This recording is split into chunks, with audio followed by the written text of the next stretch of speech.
महावीर सब्जी का ठेला लगाता था।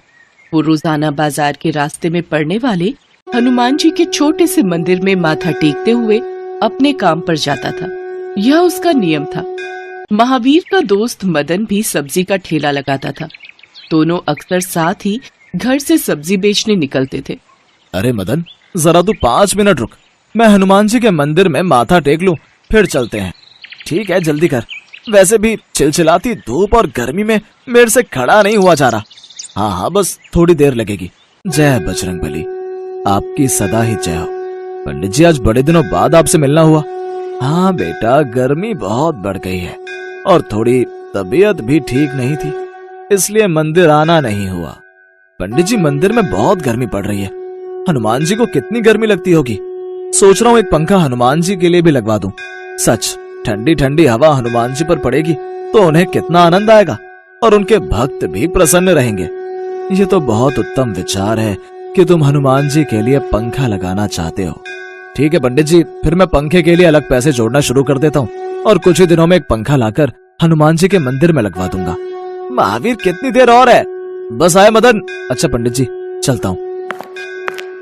ये बात जब उसने मदन को बताई तो मदन जोर जोर से हंसने लगा। अरे तू तो हनुमान जी की भक्ति में बिल्कुल पागल हो गया। हनुमान जी की इच्छा होगी तो जल्दी पैसे जोड़कर मैं पंखा खरीद भी लूंगा। जो होता है सब उनकी कृपा से ही होता है। अगले दिन से ही महावीर ने थोड़े थोड़े पैसे बचाने शुरू कर दिए।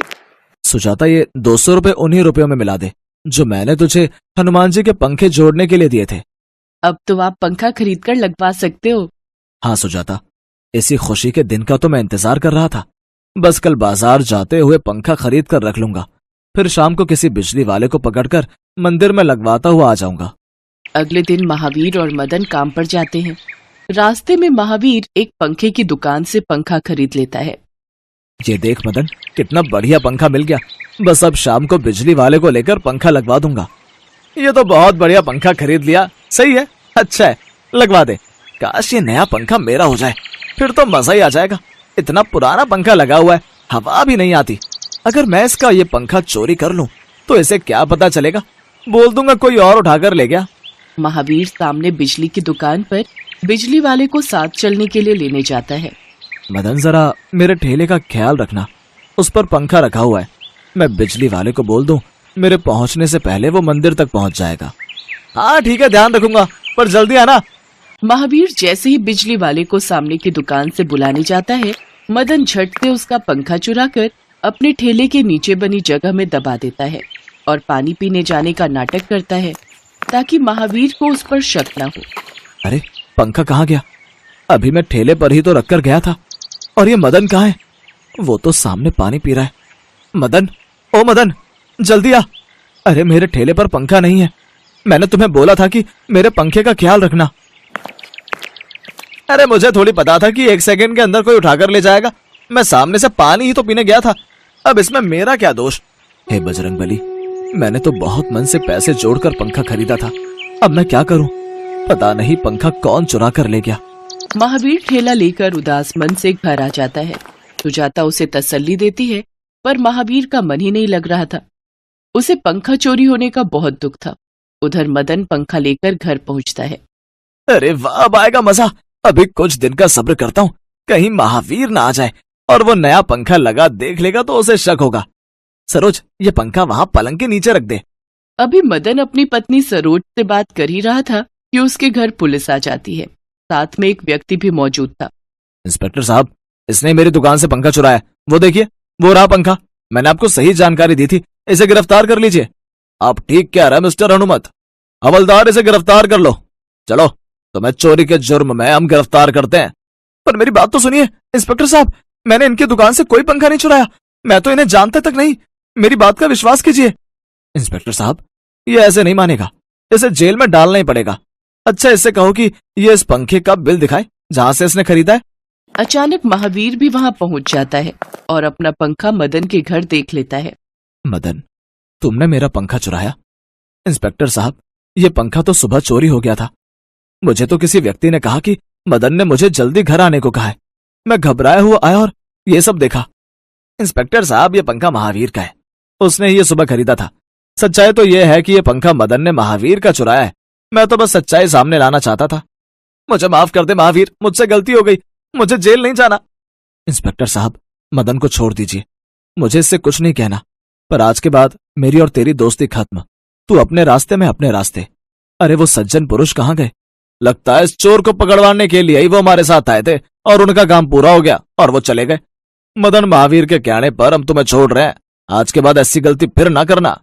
इंस्पेक्टर साहब, उनका नाम क्या बताया था? हनुमत नाम सुनकर महावीर रोने लगता है। वो समझ जाता है कि साक्षात हनुमान जी आज उसकी मदद के लिए आए थे। ये सब लीला हनुमान जी की ही रचाई हुई थी। घर जाकर महावीर सारी बात अपनी पत्नी सुजाता को बताता है। उसकी भी आंखों में खुशी के आंसू आ जाते हैं। दोनों मिलकर हनुमान जी के मंदिर जाते हैं और नया पंखा लगवा देते हैं। हाँ माँ, मैं बिल्कुल अभी उठा तो आपकी मिस्ड कॉल देखी। क्या हुआ माँ, सुबह सुबह फोन किया? फिर से पापा ने जरूर कुछ बोल दिया होगा मेरे लिए। नहीं नहीं बेटा, मैं तुझे बस ये याद दिला रही थी, आज तेरा मंगलवार का व्रत है। तुझे याद है ना, मंदिर में बूंदी का प्रसाद हनुमान जी को भोग लगाकर खाना खा लेना। भूखे नहीं रहना, भूखे पेट रहो तो ईश्वर नाराज होते हैं। हाँ माँ, मैं खा लूंगा, आप परेशान मत हो। अच्छा माँ, मैं रखता हूँ, नहा धोकर पूजा करके मुझे फिर से निकलना है। ठीक है मेरे बच्चे, बजरंग बली का आशीर्वाद हमेशा तेरे साथ है, उन पर सदैव विश्वास रखना। दादाजी, आज आपकी बहुत याद आ रही है। मुझे आज भी याद है वो बचपन के दिन जब आप मेरी उंगली पकड़कर राम मंदिर ले जाते थे। दादाजी, क्या हनुमान जी भगवान राम के बहुत बड़े भक्त हैं? हाँ रवि बेटा, हनुमान जी भगवान राम के सच्चे भक्त होने के साथ उनके सच्चे मित्र भी हैं। जिस तरह से राम जी हनुमान के बिना नहीं रह सकते, उसी तरह से हनुमान जी भी राम जी के बिना नहीं रहते। फिर तो मैं राम जी के साथ साथ हनुमान जी की भी पूजा करूंगा, और जैसे हनुमान जी राम जी के सच्चे भक्त हैं, मैं हनुमान जी का सच्चा भक्त बनूंगा। ठीक है मेरे बच्चे। हे बजरंग बली, मेरे पोते पर सदैव अपना आशीर्वाद बनाए रखना। जय श्री राम, जय बजरंग बली। जय श्री राम, जय बजरंग बली, जय बजरंग बली। आपकी सदा ही जय हो। मैं आज फिर नौकरी ढूंढने जा रहा हूँ, मेरी सहायता करना प्रभु। रवि ने डॉक्टरी की पढ़ाई की थी। इंटर्नशिप करने के बाद अब वो नौकरी ढूंढ रहा था। वो चाहता था कि उसकी नौकरी किसी अच्छे हॉस्पिटल में लग जाए, इसीलिए वो रोजाना अलग अलग अस्पतालों में नौकरी के लिए जाया करता था। पर उसकी किस्मत उसका साथ नहीं दे रही थी। रवि हनुमान जी पर बहुत विश्वास करता था और उनकी नियम से पूजा पाठ करता था। उसे विश्वास था कि एक दिन उसे नौकरी जरूर मिलेगी, इसलिए नियम पूर्वक उनके पूजा पाठ करके वो नौकरी ढूंढने के लिए निकल जाता था। ऐसे ही एक दिन, जी मुझे डॉक्टर सुभाष से मिलना था। अभी वो एक ऑपरेशन के लिए गए हुए हैं। कृपया करके ये मेरा बायोडाटा आप डॉक्टर सुभाष को दे दीजिएगा। मेरी उनसे फोन पर बात हो गई थी। ठीक है, आप यहाँ रख दीजिए, मैं दे दूंगी। पता नहीं कब तक ये लोग फोन पर बताएंगे। भैया भैया, बहुत भूख लगी है, वो समोसा खाना है। भूख लगी है? रुको, मैं सबको समोसा लेकर देता हूँ। भाई, ये 100 रुपए लो और सब बच्चों को एक एक समोसा दे देना। चलो बच्चों, भैया से अपना अपना समोसा ले लो।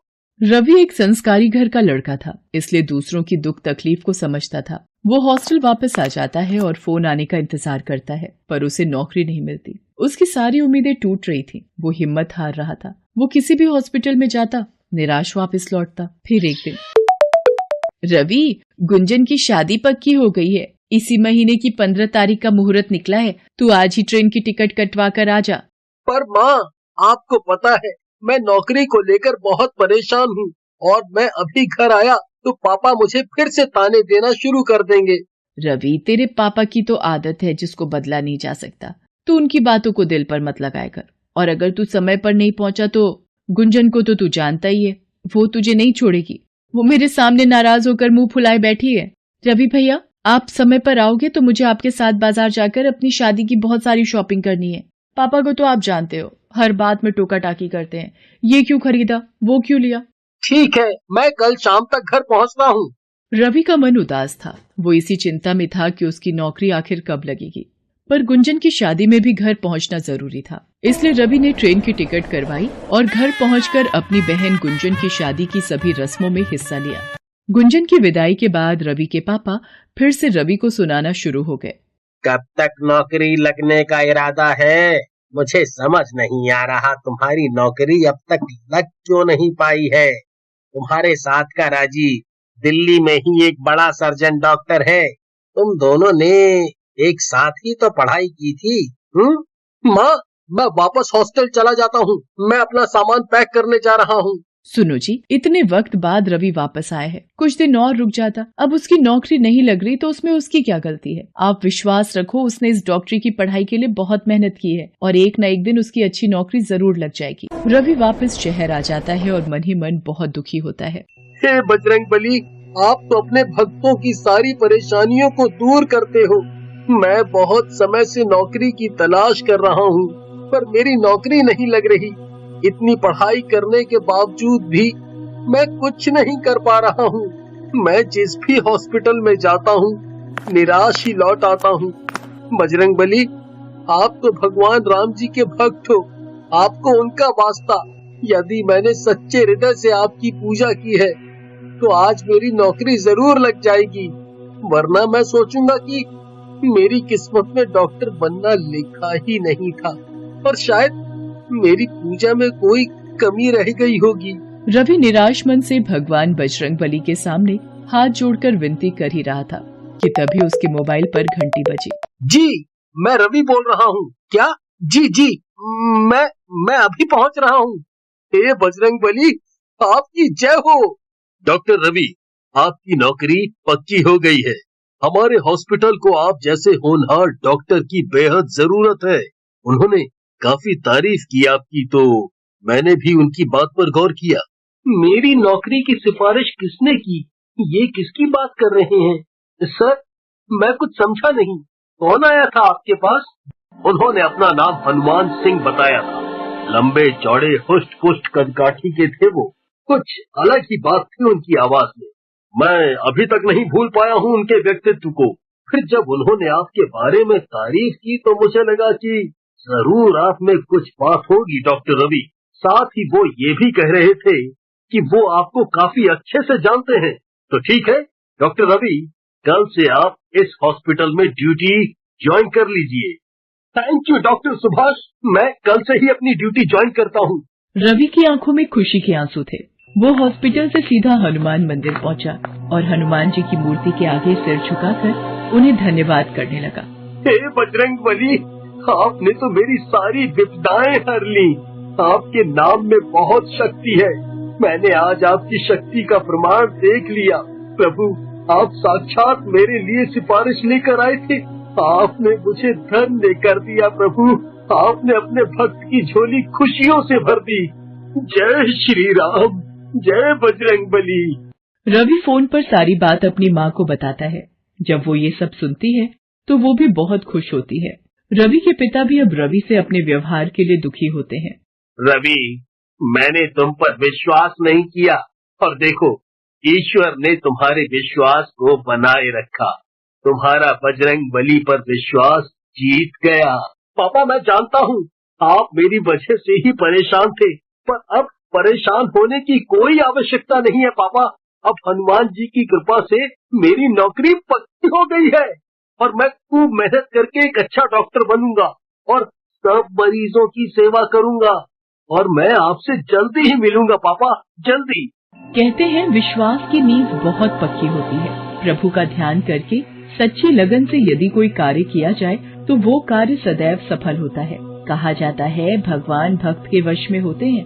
यदि उनको सच्चे हृदय से याद किया जाए तो वो हमारी मदद को